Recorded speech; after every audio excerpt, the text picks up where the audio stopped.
Sandra, vamos falar de golpe? A gente tem que falar mais um, né? Mais um que já tá muito famoso, que é o golpe do Pix, né? Sim. Tem a mensagem do Ari. O Ari mandou aqui mais cedo, quando a gente comentou logo na abertura aqui do CBN Campinas, que ele quase foi vítima do golpe do Pix. Aquele que um aplicativo gera em segundos um comprovante falso.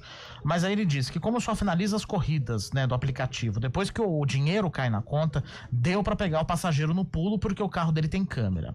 E aí tem um outro golpe que a esposa dele quase sofreu.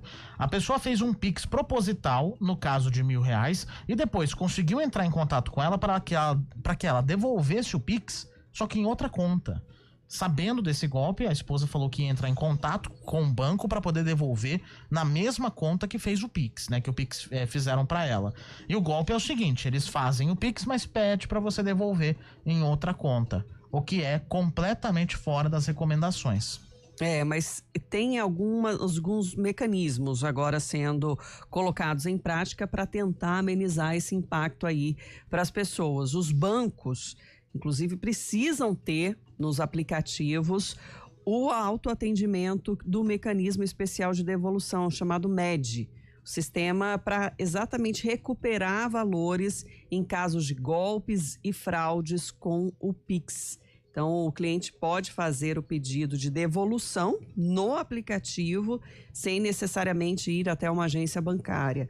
E o Banco Central lembra que isso vale só para fraudes e crimes. E quem vai detalhar um pouco mais para a gente é o coordenador da Comissão de Cibersegurança, também do Grupo de Trabalho de Conscientização sobre Golpes e Fraudes da Associação Brasileira dos Bancos, Paulo Conduta, conectado aqui com a gente.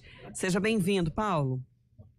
Obrigado por dar abertura para discutir esse importante assunto para toda a população. Bom dia. A questão é da confiabilidade, né, Paulo? Assim, hoje as pessoas ficam inseguras e até no uso de um novo recurso, né, para que ele possa ter garantias dessa segurança e também o ressarcimento, digamos assim, pelo banco. Como é que isso vai funcionar e se é que já está realmente funcionando? Seria a partir de hoje, mas o Felipe, por exemplo, acessou aqui, ele não conseguiu identificar ali como é que está esse MED, né, visível ali para ele poder ter esse uso caso necessário. Deixa eu dar uma olhada aqui. Claro. O Bacen, ele instituiu o MED, né, com um processo de autoatendimento, justamente para facilitar e agilizar todo o processo de abertura de uma requisição com relação a não identificar um débito efetuado da sua própria conta.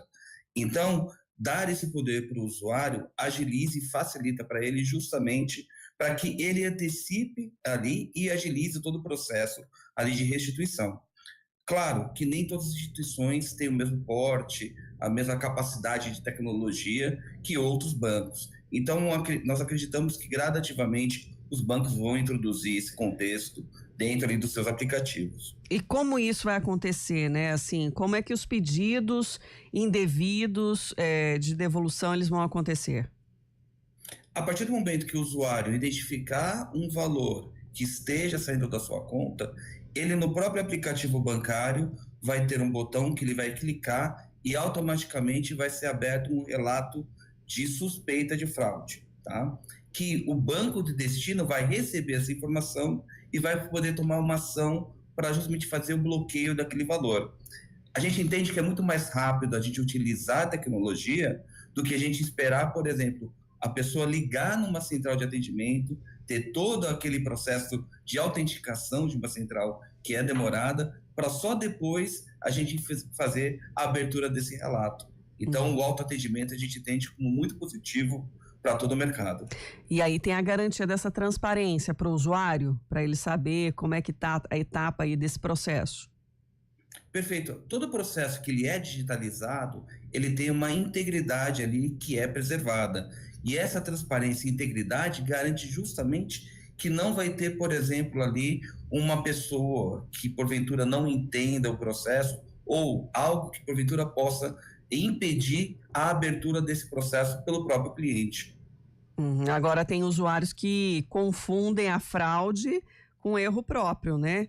Como transferir para a chave errada, por exemplo. Agora, o que os bancos estão fazendo nesse sentido para evitar falsas expectativas em relação também ao MED, e existe algum plano, né, para poder trazer mais consciência e gerar um número menor de reclamações? Eu acho que campanhas de conscientização que existem tanto das associações como a BBC, Febraban e outras, como a campanha Tem Cara de Golpe, eles podem justamente reforçar esse recado. A gente tem que entender que o MED ele pode ser utilizado também quando você efetua uma transferência errada. Ele também está previsto ter esse recurso, tá? Não é só para fraudes. E quando existe um desacordo comercial, esse processo ele é recusado, tá? Pelo próprio MED, justamente porque não é o objetivo dele. O objetivo é tratar uma transferência errônea e casos de fraude que são ali identificados pelo usuário. Agora, o Pix a gente sabe que trouxe comodidade para todo mundo, mas também abriu essas brechas para golpes.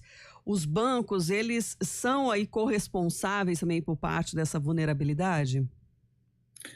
Eu acho que uma visão relacionada à vulnerabilidade, todo ambiente de tecnologia, ele é passível de existir uma vulnerabilidade.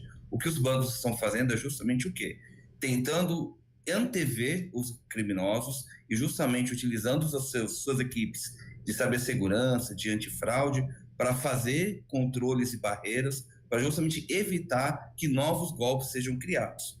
Claro que às vezes é uma questão muito de gato e rato, né? A gente corre atrás do bandido, mas acho que ações justamente de compartilhamento ali de fraudes, como existe na Resolução 6, que faz ali uma marcação de fraude e compartilha com todos os bancos, são ações que justamente corroboram para a gente evitar que uma fraude que ocorra numa instituição ocorra de forma sistêmica em todo o ecossistema financeiro. Até para o próprio banco não ser aí parte dessa fraude, né? Também ser alvo com pedidos, por exemplo, indevidos, né? Exatamente. E colaboração, a gente fala que é muito necessário ocorrer dentro do ecossistema de cibersegurança, porque essa colaboração vai justamente ajudar que as instituições se defendam contra os bandidos. Porque os bandidos do outro lado, eles não têm ética, eles não têm necessariamente um código ali. Eles vão atacar quem estiver na frente deles e qualquer oportunidade nova que eles ali identifiquem ali a serem alvos. Existe algum percentual, algum índice aí de recuperação de valores por causa de golpes e fraudes? Sim, o índice hoje do MED, até por esse processo ser muito manual, ele está na faixa de 8% de recuperação.